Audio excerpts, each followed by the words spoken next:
So let's welcome back to the podcast returning guest, Dr. Jenny Bloom. Jenny, how are you? I'm doing great, Matt. How are you? I'm doing fabulous. And you're back on, but this time as a guest host. So I'm just going to turn it over to you, and I'm looking forward to your interview today. Thanks so much, Matt. I'm thrilled to be here, thrilled to come back in this role as interviewer. And I am delighted that my friend Mykel Beorchia from Utah State University agreed to do this podcast with me. So, first thing I'm going to do is I'm going to read Mykel's biography, and then we're going to get into the questions. So, Mykel Beorchia is the executive director of the Office of University Advising and Exploratory Advising at Utah State University. As executive director, she serves as a liaison between academic advising and campus partners, ensuring advisors have the resources they need to support students' growth as learners and citizen scholars.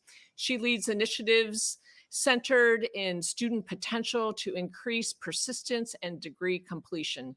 Prior to her current role, she served as director of the Academic Service Center for the Quinney College of Natural Resources.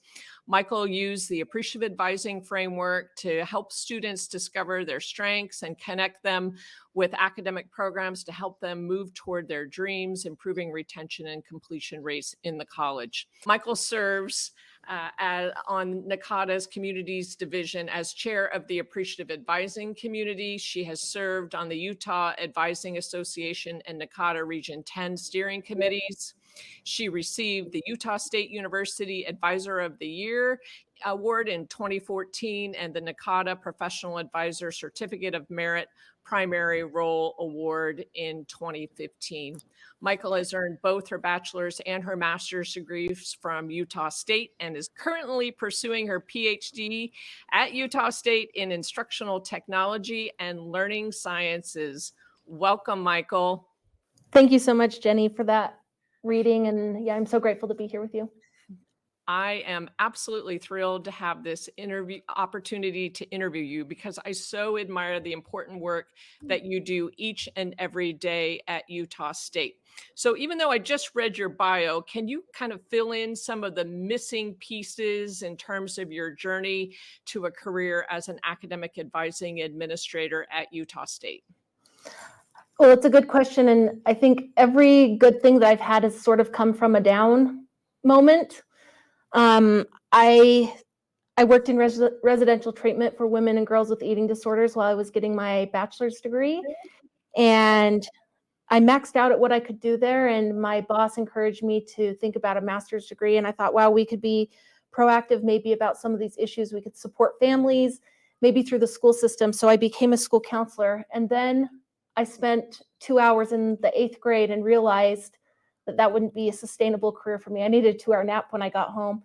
And it could be anything. Someone could spend 2 hours in academic advising and realize this maybe wasn't the thing for them. But that transition or that shift in recognizing where my strengths lied allowed me to really put my focus into academic advising. I was working as a staff assistant in the Quinney College of Natural Resources. And I talked to my supervisor there and said, this is actually working with adults is where I want to be. And I recognized immediately, just working as a staff assistant, the huge impact that advisor had.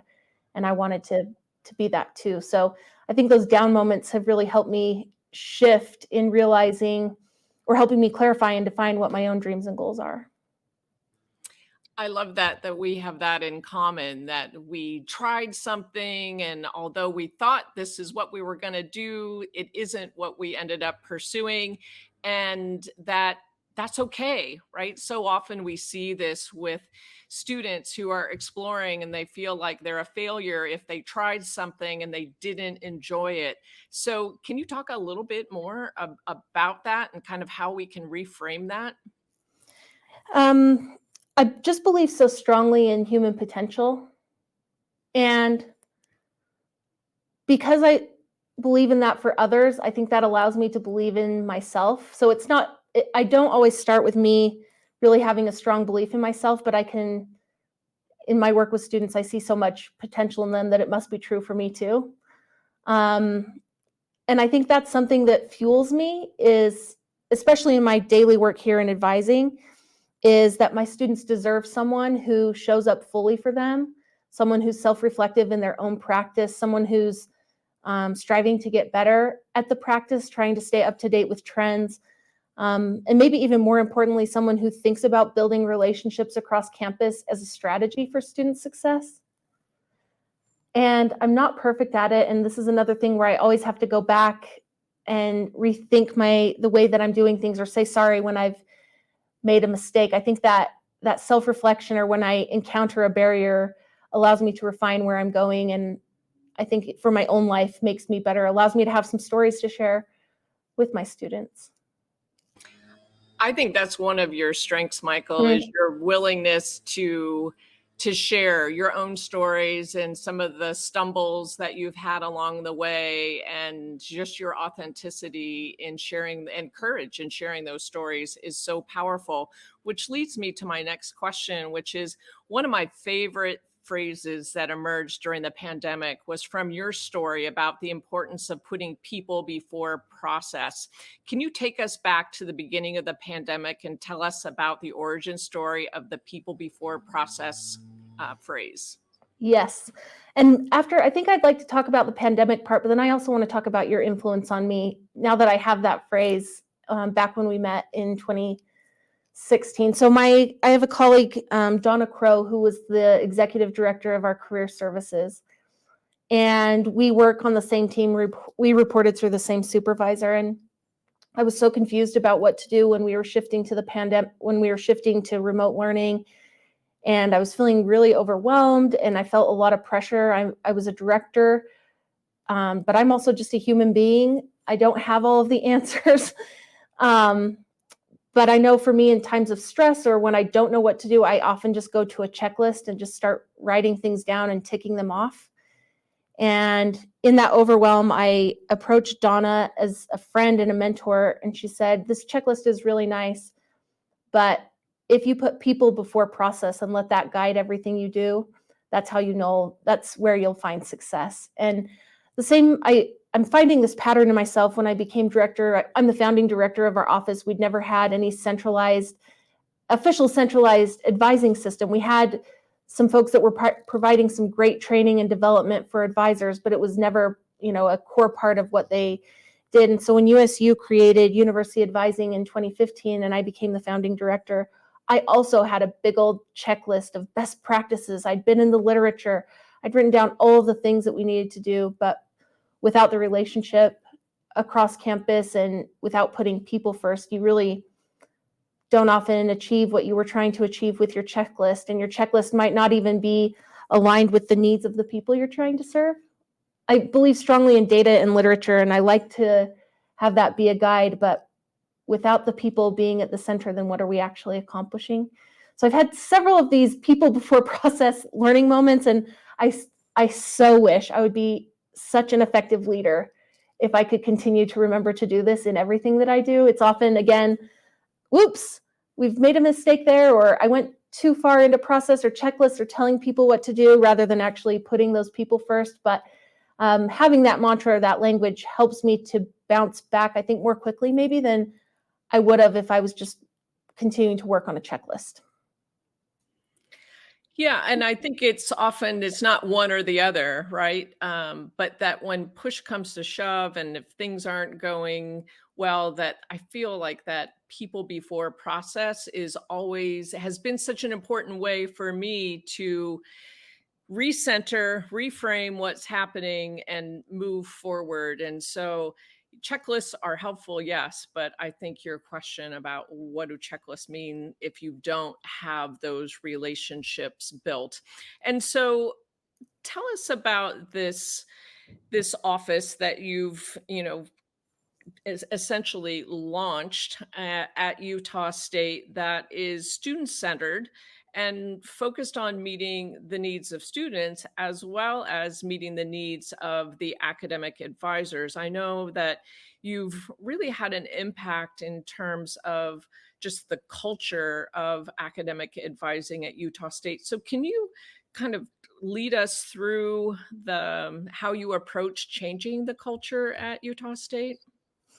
Yeah, and again, there's a lot of mistakes in the story and a lot of opportunities for me to shift and reframe. So while I'm so incredibly proud of the people that we work with and the work that we've accomplished together, we've all had to extend a lot of grace to each other. We've had to have a lot of difficult, challenging conversations.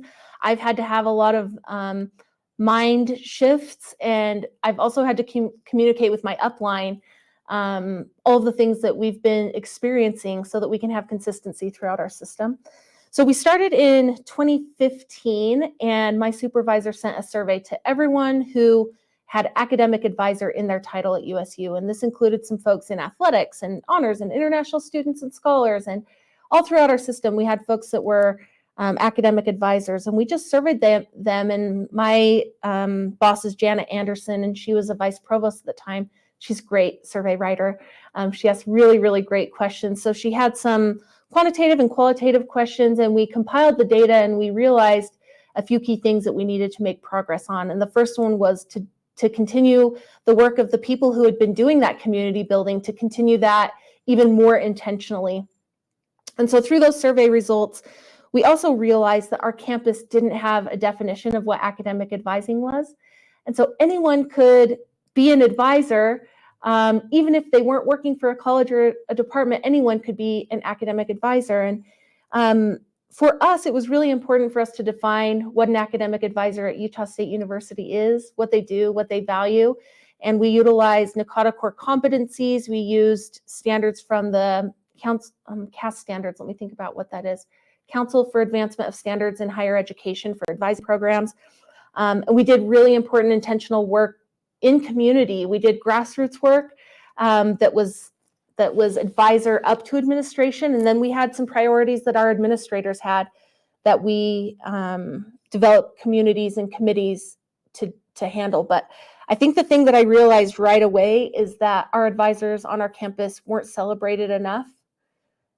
And I'm still hearing this a lot in my advising circles, that advisors, a lot of us are telling advisors, people in my position or provosts or deans or vice presidents, understand the important role that an advisor plays in student success, but they think we can do everything. And without having a conversation about the scope of the work of an advisor, I think we put our advisors at a big disadvantage by, we are superheroes, but we're also human, and we can't do everything. And so those early conversations with administrators about, we had a conference and we did sticky notes. What do advisors know, do, and value? There were 1,300 different things that academic advisors at Utah State University were doing. And so we were able to communicate with deans and directors that advisors are amazing, but we can't be doing everything. How can we work more intentionally with you all to make sure that advisors have the capacity to serve students in the way they need to be served? Wow, that's so important to narrow down exactly what the role of the advisor is. And I'm so glad that you took that time and that opportunity to do that, and to also educate the administrators about all of the responsibilities that academic advisors were being charged with carrying out. So you've got this incredible team of academic advisors, and I'm wondering if you could talk a little bit about how you approach supporting and training them. Yeah. So many of us, I think, are thinking about this right now with the turnover. We're recording this podcast in August 2022. There's been a lot of folks leaving higher education altogether. We've had at my institution some retirements, and so advisors are getting promoted, which is awesome for us to have awesome opportunities to be promoted. But we've got a lot of new folks now, and we've really had to turn training and development on its head, and it's something here at USU that we're working intentionally on. But what I'm really proud of, this is in partnership with you, Jenny, is the way that we've changed the way that our campus thinks about academic advising, from being, and I know this is just the age-old question about advising, that we just do schedules. And we have, through our advisor development training and really great communication through our whole advising system, we've realized that advisors play an important role in students' sense of academic belonging, that we help students with the process of meaning making, that we help them connect a plan with purpose and process. And the competencies that are needed for that are maybe are more complex than just interpreting a catalog or interpreting a policy. When we're thinking about how do we understand who our students are and what their needs are. I hate stories of students that say, I went to see my advisor and they didn't help me at all. And I hate that story because I know the person on the other side of the desk, the advisor, is incredibly dedicated to helping their student. And so by utilizing appreciative advising, we've been able to increase students' perception of advisors, that we've increased 10% students feeling like their advisor actually cares about them. So we've made that a core competency. We've made the relational aspect of academic advising central. If you can Google it, if it's a process that we can Google, that's great. And we will spend time doing that. But we spent a lot of time in our advisor development and training thinking about and practicing relationship building and the practices that will allow us, that will allow our students to actually see us as an important resource, an important person on their student success path. So I want to circle back. You had mentioned earlier that one of the first things that you did was define what academic advising is at Utah State. Can you share with us the definition of academic advising that your community established at that point? Yeah, we have, I'm backing up a little bit.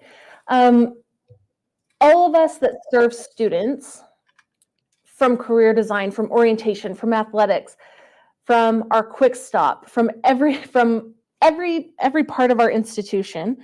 You don't have to be an advisor to have huge impact on students. A couple of weeks ago, I was in line for a $5 footlong in the subway line, and the student that was working at Subway was making a great referral. They had just started a great conversation and they made a great referral to a campus resource. And that is all of us. And we have a vice president for diversity, equity, and inclusion, Dr. Jane Arungu, and she provided our keynote address at our advising conference last week. And she said, student success is 100% of all of our responsibility, but it's not 100% on any one person. It's 100% of all of us. And so in the beginning here at Utah State, as we were defining advising, there was a little bit of tension as we were kind of pulling apart a community. We were saying people that are academic advisors that have these specific responsibilities, they are people who are responsible for signing off on graduation applications or engaging in major exploration.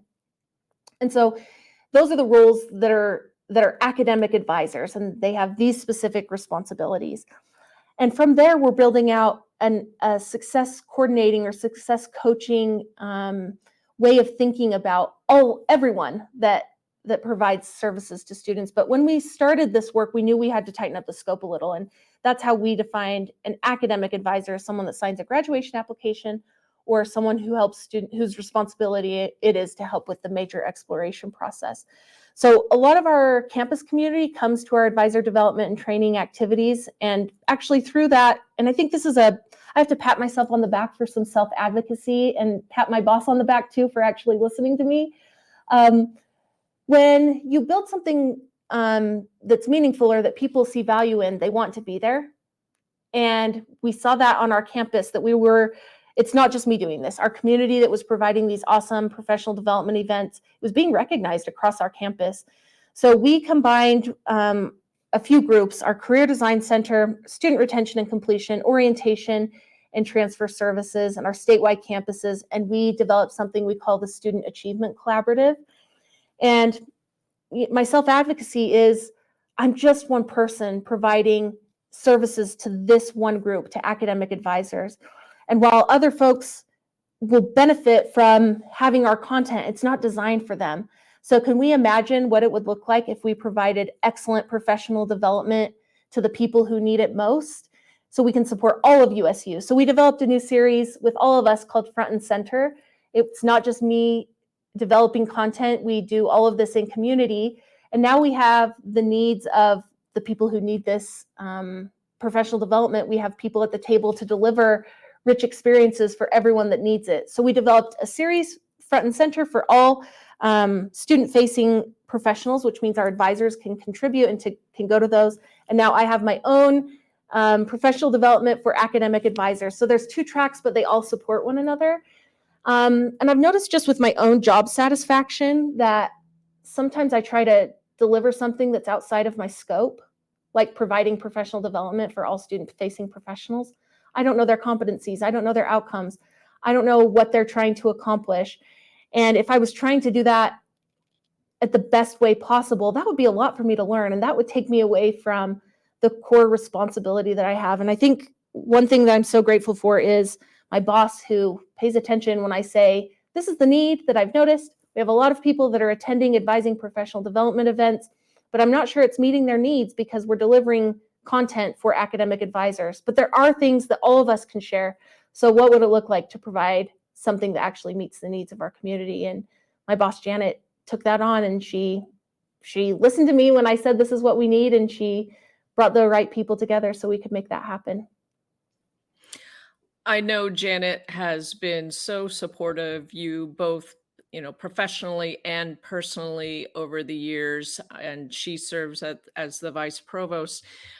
What have you most appreciated about having Janet as your supervisor? And I'm going to ask a second part to that. What's the most important thing that you've learned from working with her?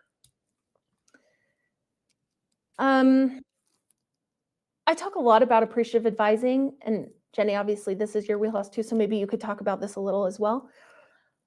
But sometimes people misinterpret it as just being nice to people. And when we think about concepts like challenge and support or don't settle concepts, it actually requires us to provide feedback. And my boss, Janet, is the most appreciative administrator that I've met. She provides feedback, and she always says, soften the tone, not the message. And I work with people who don't have the luxury of having a boss who guides them and directs them. I could be working, I know people who work on projects and they're doing these amazing things, but their boss wants them to be doing this, but they never told them that. So they're just working their guts out trying to accomplish this thing over here, but it's not what their boss wanted and it wasn't communicated. And Janet is so incredible about helping me stay on track with my goals. And this is an embarrassing story, but I have to tell it here. I was a new administrator. We were in a meeting with a dean and an associate dean, and I had a mission I was trying to accomplish. I was trying to get us to utilize I was trying to get the institution to utilize one of our new tools. And the dean didn't quite understand what we were accomplishing with that tool. And I cut the dean right off. Like, that's not really true. I said something like that. Like, how embarrassing that I did that. And my boss just gave me a little hand signal, like, oh, like no more interrupting in this meeting. And I understood totally what she was saying.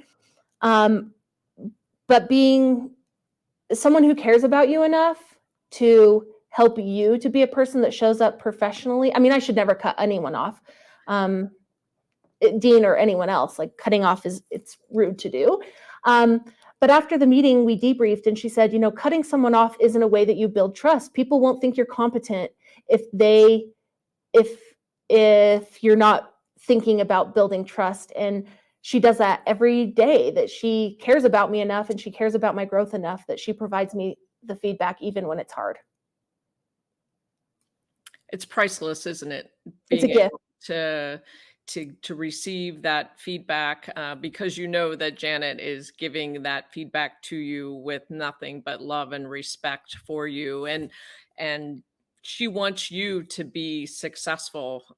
And I always, this is one thing that I really appreciate about Janet. She's not doing that so that you just do better work. She's doing that because she sees you and she believes in you, and what a gift that is. I don't take that for granted, and I really try to embody that in my own practice as an administrator, but I can't tell you how hard it is to deliver feedback. especially when I know everyone is being as amazing as they possibly can. And so if something doesn't hit the mark, or if it's not quite the direction that we're going, I hate nothing more than to redirect my amazing team. And I know that it's not fun for Janet either to, have to tell me in the middle of a meeting to stop cutting people off. That's not really fun to do. And I guess courage is the only word that I can think of right now. Like, it really takes courage to be an administrator who cares about the growth of the people on your team. And I'm so lucky to be able to have that modeled for me. So I have some of the words that it becomes muscle memory for me. So I can say things like, Jenny, I know how amazing you are and how committed you are to the work that we're doing. There's one adjustment I want to make to whatever the thing is. What do you think about that? I have all of those words. I could say 40 of those one-liners because I hear them. And I'm incredibly grateful. I think that's also the most important thing, is that I work in an environment where appreciative administration is modeled, where people care about building trusting relationships, that we say that we're sorry, that we make space for that important feedback, that we celebrate the successes of everyone on the team, and we take intentional time to do that. I am so grateful to be working in that type of an environment. Which is so important, because then the advisors are seeing how Janet interacts with you. They're getting to witness how you interact with them and holding them to high standards, yet doing it in a way that, again, is done with respect and is not judgmental. That's what it's all about, because advisors are having to do that with their students too. So what a blessing that they have that experience watching and interacting with both of you. All right, so now I want to kind of take a different path, and I'd like to have you talk to us a little bit about your leadership journey within NACADA. It was an accidental journey. One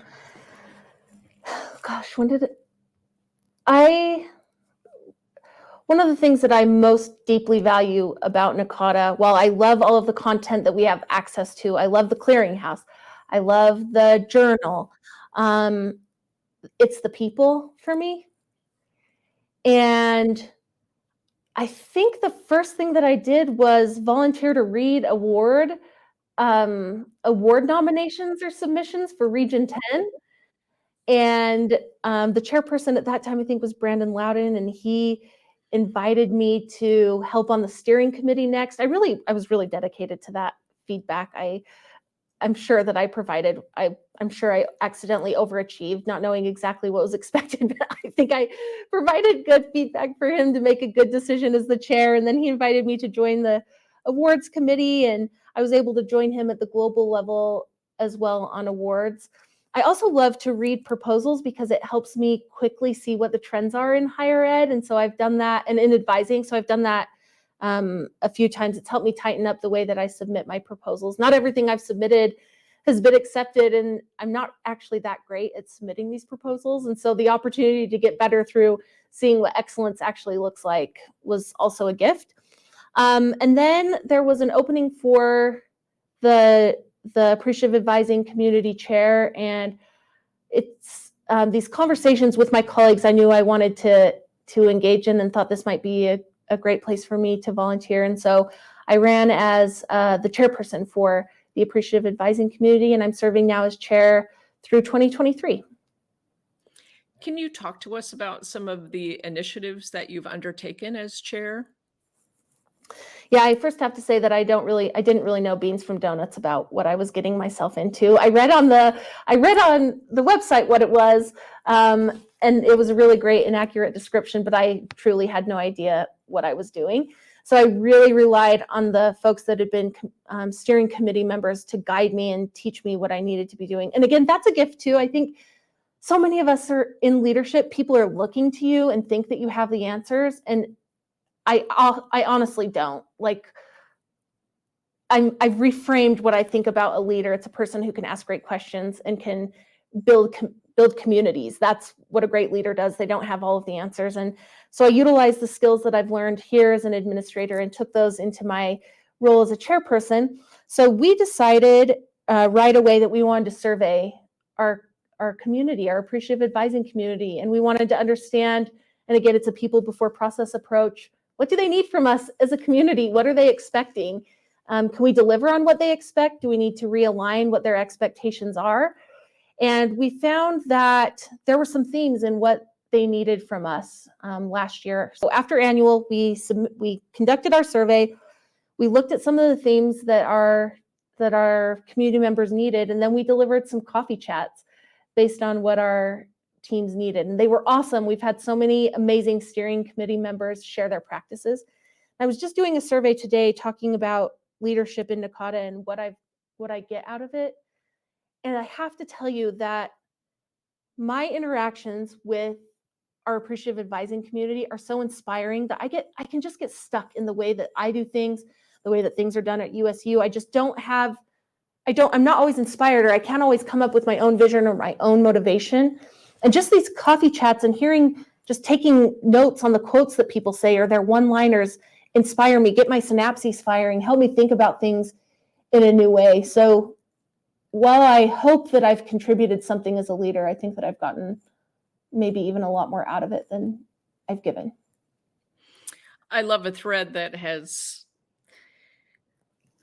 gone throughout this interview, and of course I've seen you in action in all kinds of different settings, is this co-creation that we talk about in the design phase of appreciative advising and appreciative administration. And I think you're just so really good at bringing people to the table, but not just bringing them to the table, but creating a space where people feel comfortable sharing with you their ideas and their feedback. And I just want to highlight that that co-creation piece, because I think you do that with a lot of intentionality in everything that you do. Thanks. I think there's also so many of us, and even I'm just thinking about technology right now. There are 90 bajillion different platforms for scheduling an appointment. There are 90 bajillion platforms for doing anything right now in advising. And as we make decisions about what it is that we want, that co-creation to me is so important, even if we don't always end up being able to deliver what every single person around the table wants. Having intentionality and being able to explain what our choices were when we had to make a choice that we didn't have unanimous support for something. Just being able to, the co-creation allows me to be able to explain why it is we did what we had to do, even if it wasn't perfect for everyone. So I really value that co-creation process, but it's I think it would be stupid to think that by co-creating, we can always deliver on every need that every person has. And I think that's something that I've had to sit with, and think about a lot, is how can we create space for people to bring those ideas? And also, as we make decisions as community, knowing that we're not always able to deliver every single thing that every person wants. I don't know, Jenny, have you had experiences like that as a leader, where even in co-creation, everybody might not always get what they wanted or needed? Well, I don't think that co-creation necessarily means consensus.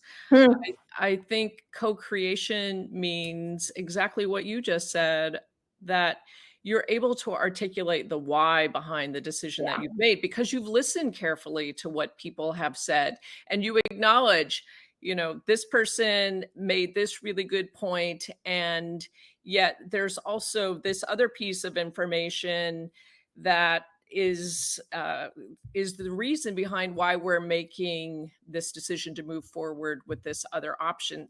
At least people know that they've been heard and that you've taken into account their feedback.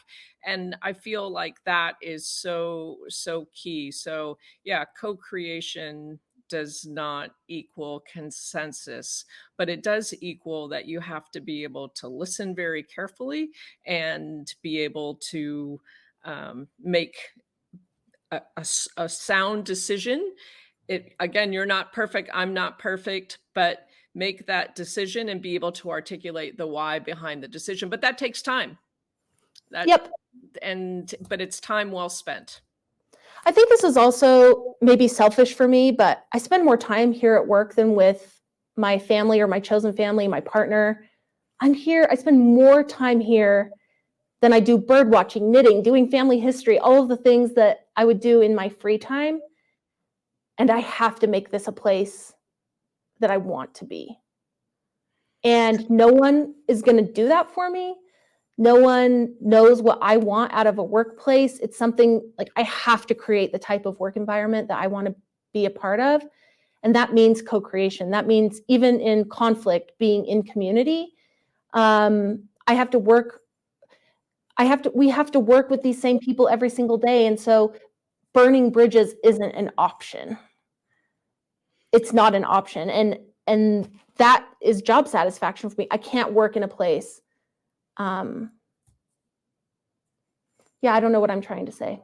I love the co-creation piece, along with what I think you were just talking about is what Jim Collins talks about, right? Mhm. This pocket of greatness. Like, you can't rely on somebody else. Janet can't create for you the workspace. Like, you have to take that responsibility and opportunity that you have to create the kind of workspace that you want to come in and work in every single day.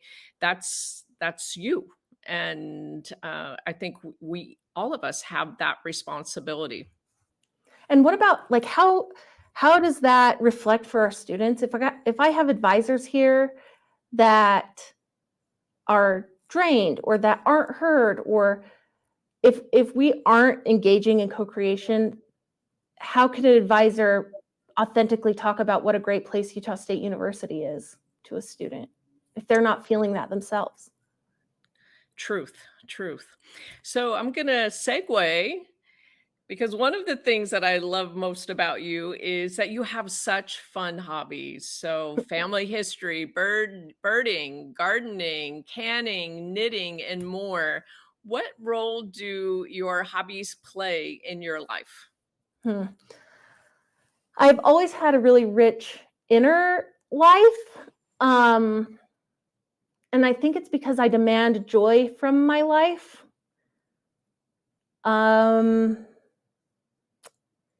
Yeah, I expect that I'm going to find joy in my life. And my parents got divorced when I was 30, 35, in my early 30s. And I found bird watching to just be something that allowed me to be doing something that was productive, that allowed me to be outside. It gave me a task to do. And it was so incredibly healing for me, just to be outside. It sounds stupid maybe, but I swear to you, it really was healing for me. Being outside, I didn't have to think about anything. I didn't have to think about my work or the experiences that I was having.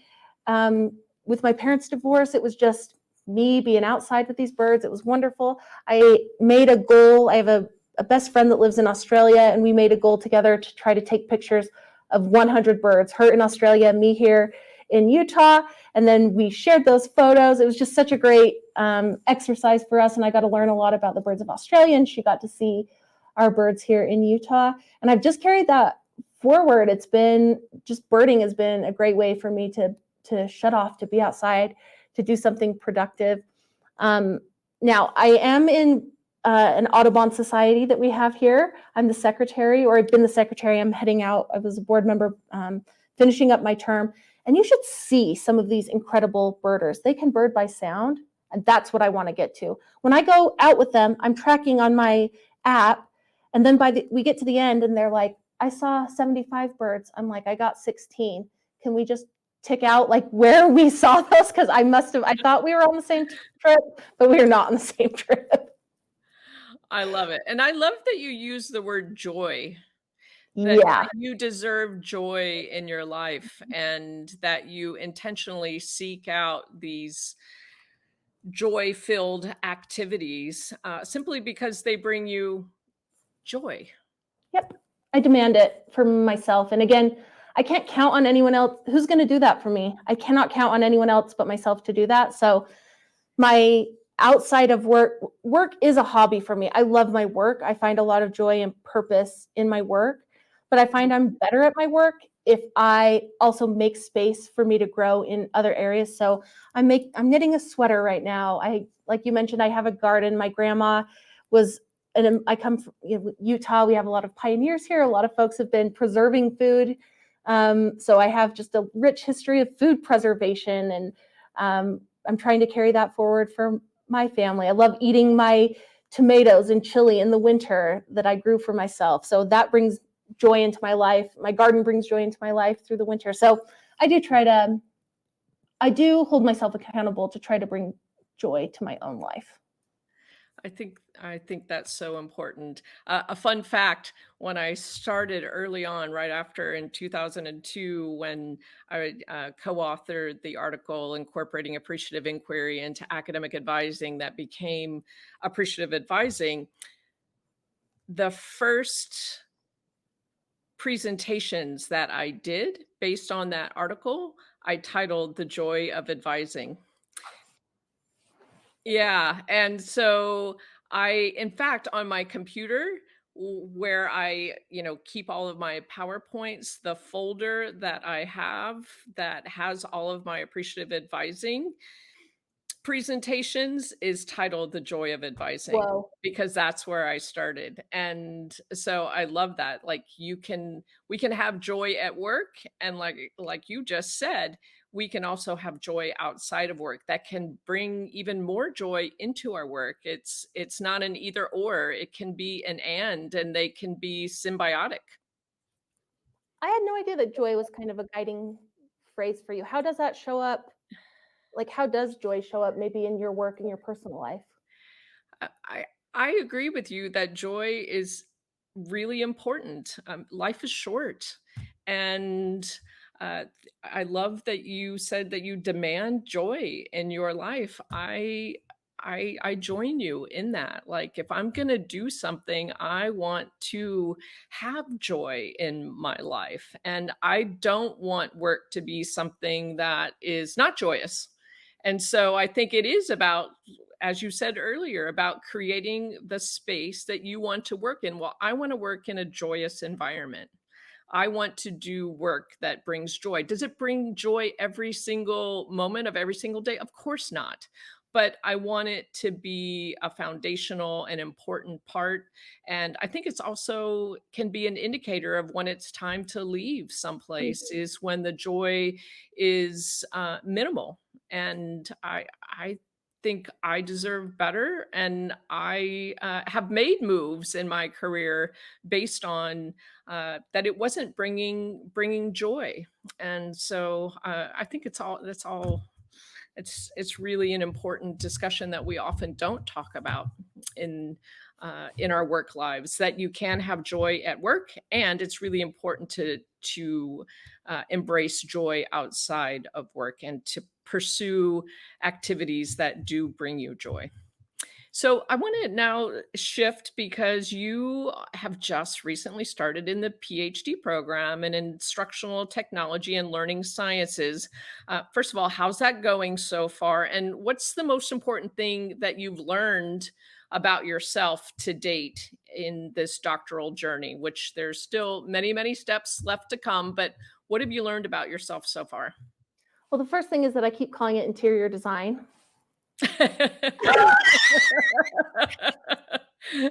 Same difference, instructional technology. It's interior. I was taking a class on Canvas, which is a learning management system, and someone asked me what my programming classes were, and I said, I'm interior design, and I'm taking a class on how to make things in Canvas. And I'm like, that almost makes sense. So instructional technology. So the first thing I'm learning is how to say the name of my program. Instructional technology and learning sciences. One of the challenges that I'm facing is being able to see so clearly where I'm going and recognizing how very far I have to go. And that can feel a little bit daunting. Like I can see the dream. I can feel where I'm going. I know that will change a little as I go, but I have vision for where I'm heading, and I can just see how so very far I am from where I'm going. I'm in research methods, 6.5 out of 10 on assignment. I'm like, how am I going to make it in this program? I can't even get 10 out of 10. It's 6.5 out of 10. Overcoming that, or being able to navigate. And again, this is just like my boss. The people in my program actually care about my success, that they really are trying to get me. If I was a 10 out of 10 student, then I wouldn't even be in the program, and they would have given me a PhD already. I'm here to learn. And being able to apply directly to my work the things that I'm learning in my program has been such a gift. I was just in a one-to-one meeting with my boss today, and I was sharing with her a literature review that I had done. And she said, I think this is important to share with everyone. You're doing the work anyway. Would you be willing to share that? And so even though, and I guess especially that I don't have the answers, my work community is contributing to my growth too. And I didn't expect that. But again, I guess because I have a great boss who really wants me to grow and wants me to be able to share what I'm learning with others, I have opportunities to continue to grow there. So I think those are my most important things. First is learning how to say the program name. And the second one is being able to navigate or being able to apply what I'm learning directly, and recognizing that I know where I'm going and I don't have to be there today. That's why I'm doing this. It's called a journey for a reason, right? Yep. And the reflective question I'd love to plant in your head is, how can you be intentional about infusing joy through every phase of this journey, and that it isn't just about the end and the final product. It's really is about who you become in the process. And if you demand joy in your work, it would seem like you would demand joy in this doctoral process. And I'm finding that even with this research methods class, that I know that my joy comes from community. So my professor has been meeting with me weekly, like early on early in the class this summer, when I realized I'm not going to be able to do this by myself. I do need support in order for me to learn what I need to be learning. And my instructor has been so incredibly generous. We've had 30-minute meetings every week. That's been my joy, where I can make sense of the materials in community, even if that community is just me and my teacher. And the product, my final product, is a research prospectus. And wow, it sure looks a lot different being able to do that. And the product is very different in community with my professor than what it would have looked like by myself. I think that's a trend for me my whole life, is that if I can just find community, then I can get through research methods or anything else. Indeed. We can do hard things, as Glennon Doyle says, right? It's not I can do hard things, it's we can do hard things. And community, and I'll harken back to where we started. Appreciative advising is all about the relationships. That the joy is in the relationships. And you're seeing that at work, and now you've already learned that so early on in this doctoral process, is the joy really is in the relationships. I'm finding even coming out of our remote period that we've just come out of, I've changed in ways. Like my interactions are a little more awkward still, and I've just been changed in ways that I'm still learning about myself. And I think that's something that I'm continuing to refine or to be aware of, is how I can intentionally show up for myself and intentionally show up with others. And even navigating some of the awkwardness that I'm experiencing being in bigger groups now, or like I think I'm not as funny as I was before. I don't have as many jokes, or my social interactions aren't as smooth as they were before. And so just being intentional about that community, even if it is a little awkward, is going to be important for me this upcoming year. So, Mykel, I asked my team this morning, what if you had the opportunity to interview Mykel Beorchia, what question would you ask? And in fact, you've already answered a couple of them, but Ashley asked this question. I think it's a really good one. If you had the power to change one thing about higher education the way it is today, what would that be? That's a very good question.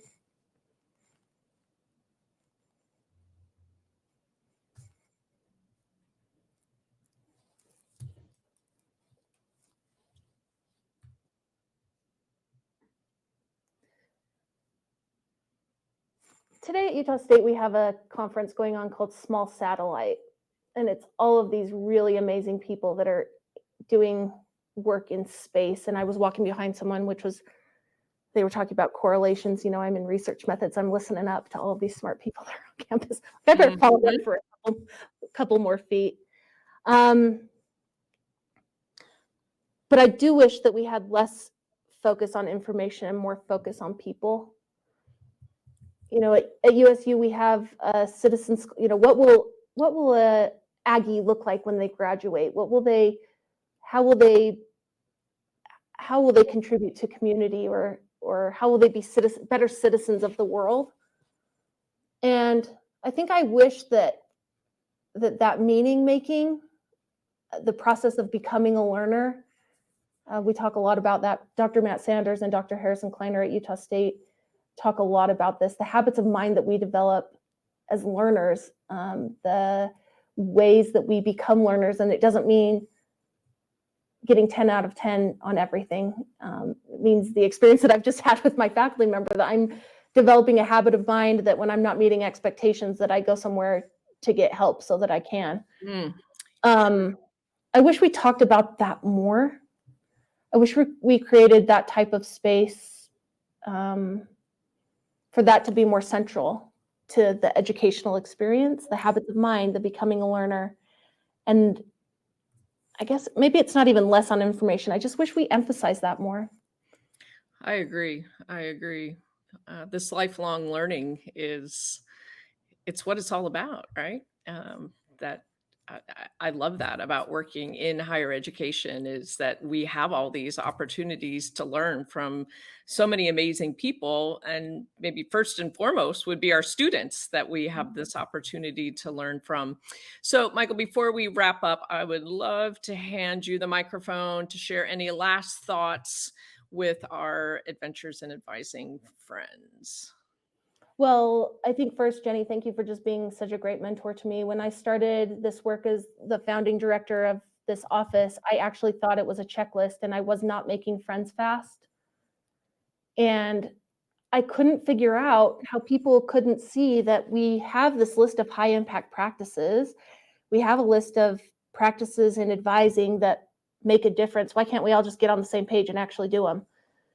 And you had such a meaningful impact on me when you came. We asked you to come and give a presentation to all of our advisors on appreciative advising. And I had the opportunity to pick you up from the airport, and we were talking about some of these challenges, and you shifted my thinking in such a meaningful way. I think I would have probably, if I would have continued the way I was going, I probably would have had to quit my job. I would have not been effective. I wouldn't have been making friends. I would have had to go somewhere far away and start over where no one knew me. I still sometimes need to go somewhere else where no one actually knows me in order for me to be effective. But your mentorship has been really important to me. So thank you to that. And then I guess just thank you to Matt and to this Adventures in Advising community. I'm utilizing these resources for advisor development and training. So thank you for all the voices to Matt for bringing in all of these voices, and for everyone that's contributed and those that will contribute. You're having a big impact on all of us in our community. Well, thank you, Mykel, for sharing your wisdom with us today. You always light up every room you walk into, and I sure am grateful for the day that you walked into my life. Thank you for all that you are doing to support your students and your advisors. And on a personal level, thank you for being a friend and someone who I really admire. If any of our listeners want to get in touch with you to ask a follow-up question or just to connect with you, how would you invite people to contact you? I'm on LinkedIn, and my name is Mykel Beorchia. I'll just spell it MYKEL BEORCHIA. And then my email address is my first and last name at usu.edu, and I'll spell that again, MYKEL.Beorchia, BEORCHIA